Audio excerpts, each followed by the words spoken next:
Arestado ang 5 miyembro umano ng Gapos Gang na nambiktima sa isang bahay sa Marikina. Mahigit 3 milyong pisong halaga ng pera, alahas at mga gamit ang natangay ng mga suspect na nagpanggap raw ng mga pulis at taga National Bureau of Investigation. Balita hatid ni EJ Gomez. Lumabas ang 3 lalaki mula sa nakaparadang itim na van sa bahagi ng Marcos Highway sa Marikina. Ang mga lalaki, mga miyembro ng Gapos Gang ayon sa pulisya. Ito yung nakita-kita muna sila bago pumasok dun sa bahay. Nandiyan na sila lahat na 8. Dumating ang isa pang kotse na sinakyan ng 3 lalaki. Lumabas ng parking area ang van, kasunod ang kotse na sinakyan ng mga lalaki. Pasado 1:00 ng madaling araw nang makarating sila sa Barangay Concepcion 2. Dito na part, sir. Dito sa dulo, sir. Diyan nag-stop yung sakyan. Then bumaba na sila dyan, sir.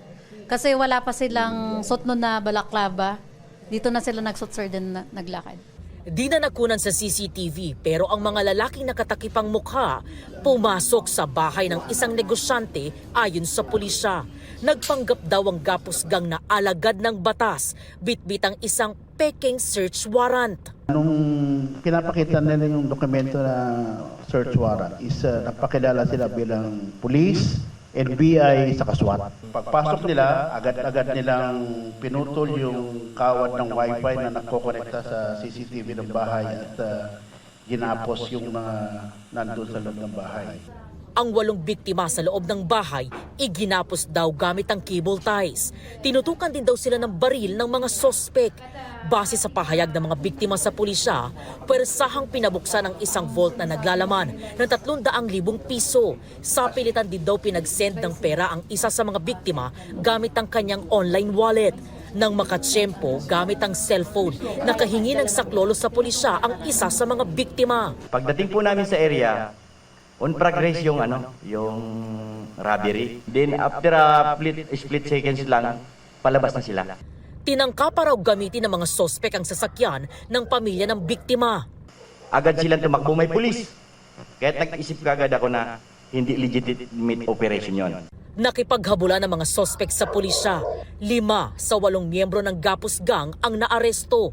Nakumpiska sa kanila ang ginamit na cable cutter, cable ties, duct tape, 5 cellphone, isang mamahaling relo, 4 na sumpak, isang 9mm na kalibre ng baril at mga ginamit nilang bonnet pantakip ng mukha. Basin sa pahayag nila sa pulisya, July 8 sila nagtungo sa Marikina mula Nueva Ecija para manmanan ang target nilang nakawang bahay. Na sabi nga po nila dahil parang extra income, dahil nga sabi nila is mag-back up. Dahil pag naging successful na mahuli yung ating huhulihin, mayroon silang kaagad na bayad na 20,000 pesos each. Kaya naman sumama daw sila. Sasampahan ng mga sospek ng reklamong robbery with violence against or intimidation of persons, usurpation of authority, slight illegal detention, falsification of public documents, at illegal possession of firearms and ammunition.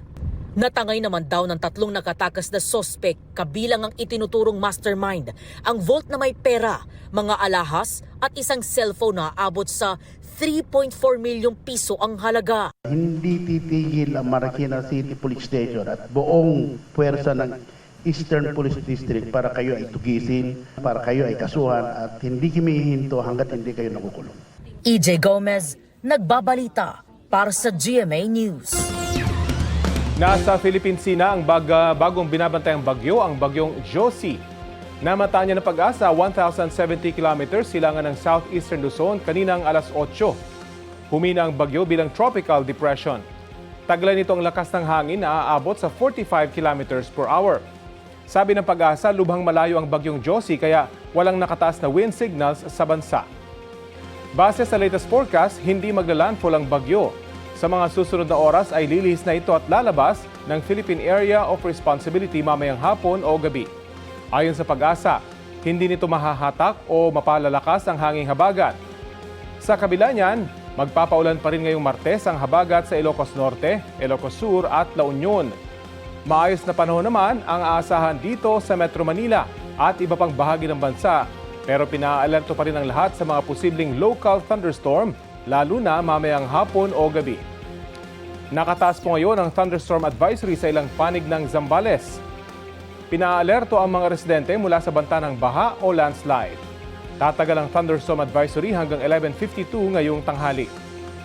Samantala, isang bagong low pressure area ang namuo sa West Philippine Sea. Namata niyan 820 kilometers kanluran ng extreme northern Luzon. May medium chance na maging bagyo ang nasabing LPA pero hindi papasok sa PAR at wala ring magiging epekto sa lagay ng ating panahon. 23 ang latest na bilang ng mga nasawi sa pananalasa ng habagat na pinalakas ng bagyong Inday sa ilang bahagi ng bansa. Ayon sa National Disaster Risk Reduction and Management Council, 22 dyan ang subject for validation at isa ang kumpirmado. 8 naman ang sugatan. 16 naman ang nawawala. Tinatayang nasa mahigit 100,000 pamilya naman ang naapektuhan. Pinakanapuruhan ng pagbaha ang Central Luzon, Calabarzon at Mimaropa. Maging ang ilang rehiyon sa Visayas at Mindanao.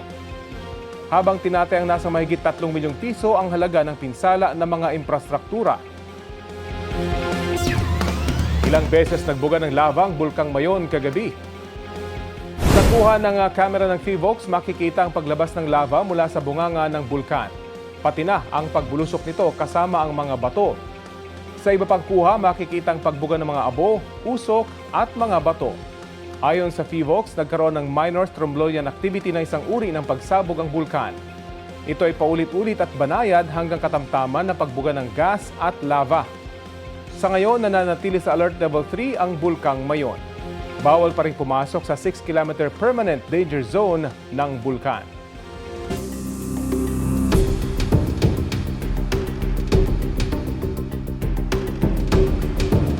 Sa July 20, pinahaharap ng Senate Impeachment Court si NBI Director Attorney Melvin Matibag.